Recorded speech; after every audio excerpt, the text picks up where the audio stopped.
मध्य प्रदेश में 7 मई को तीसरे चरण के लिए वोटिंग होगी, जिसमें 9 लोकसभा सीटों पर घमासान मचेगा। 3 लोकसभा सीट विदिशा, राजगढ़ और गुना में ज्योतिरादित्य सिंधिया, शिवराज सिंह चौहान और दिग्विजय सिंह जैसे हाई प्रोफाइल राजनेताओं का भविष्य तय होगा। कैसा होगा तीसरे चरण का रण, रिपोर्ट देखिए।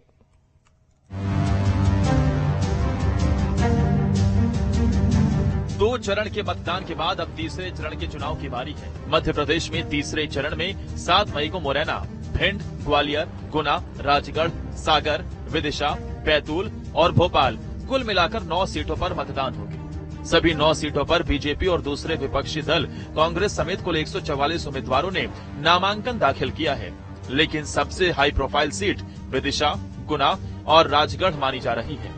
गुना से जहां ज्योतिरादित्य सिंधिया सियासी तापमान को बढ़ा रहे हैं, तो वहीं विदिशा में पूर्व सीएम शिवराज सिंह चौहान विरोधियों के सामने दम ठोक रहे हैं। राजगढ़ में कांग्रेस के दिग्विजय सिंह चुनावी मैदान में दो हाथ करने को तैयार हैं। दरअसल लोकसभा चुनाव की सुगबुगाहट के साथ ही अटकलें लग रही थी कि कांग्रेस दिग्विजय सिंह को चुनावी मैदान में उतार सकती है।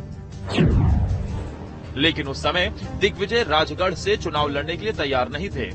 दिग्विजय सिंह चुनाव नहीं लड़ने की मंशा गाहे बगाहे मंचों से रखते रहे थे, जिसके कारण बीजेपी को राजगढ़ में अपनी जीत एक बार फिर साफ दिखाई दे रही थी। लेकिन कांग्रेस ने दिग्गी को चुनावी मैदान में उतारकर मुकाबले को कांटे का बना दिया। और हमारे जो नेता हैं जनता के साथ खड़े रहे हैं, जनता के सुख दुख के साथी हैं, मेहनत की है, मेहनत का फल मिलेगा, लड़ाई जनता की है। पर वो जो दूसरी तरफ महाराजा साहब और स्वयंभू राजा शिवराज सिंह चौहान जी जनता को जिन्होंने ठगने का काम किया हो, इनके लिए मेहनत का एक बड़ा मैदान है और परिश्रम को बढ़ाने की जरूरत भी है। लेकिन जनता साथ नहीं देगी, जनता कितनी बार भरोसा करेगी। तो ये चुनाव हमारे पक्ष में होगा, ये मतदान तीसरे चरण का हमारे पक्ष में होगा। वहीं विदिशा सीट की बात करें तो तीसरे चरण में ये सीट भी काफी महत्वपूर्ण है। बीजेपी की गढ़ माने जाने वाली सीट पर पूर्व सीएम शिवराज सिंह चौहान विरोधियों के सामने ताल ठोक रहे हैं। शिवराज इस सीट से लंबे समय तक सांसद भी रह चुके हैं। शिवराज जैसे सियासी हैवीवेट से मुकाबले के लिए कांग्रेस ने भी रणनीति के तहत अपने सबसे मजबूत खिलाड़ी भानु प्रताप शर्मा को चुनावी मैदान में उतारा है। भानु प्रताप शर्मा भी इस सीट से 2 बार सांसद रह चुके हैं।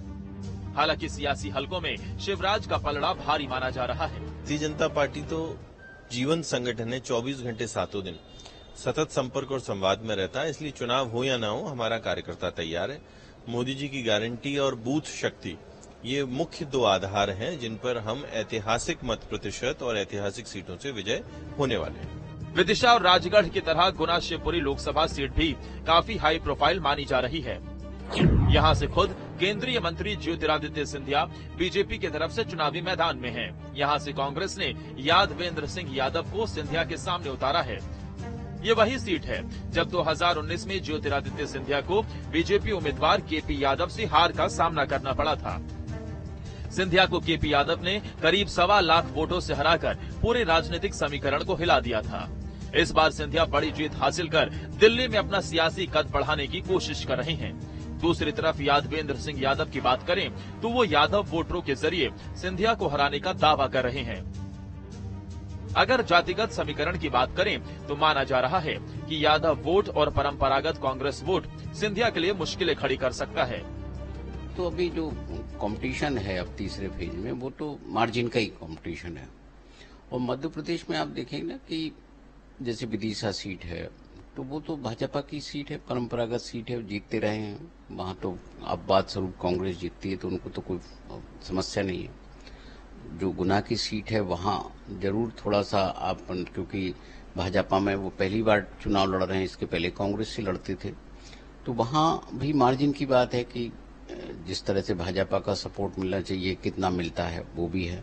तो यहाँ जो चुनाव है इन सीटों पर, वो सारी महत्वपूर्ण सीटें हैं, इसलिए यहाँ रिजर्वेशन का भी बड़ा इशू है, एससी सीटें भी हैं, एससी सियासत भी है।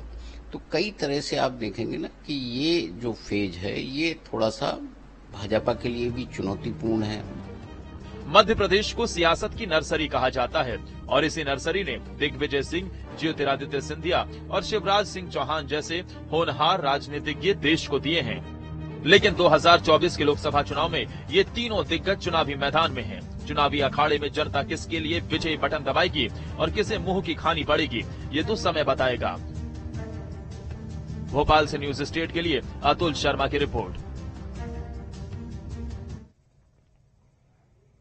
खबर रतलाम से, जहां लोकसभा चुनाव के दौरान कांग्रेस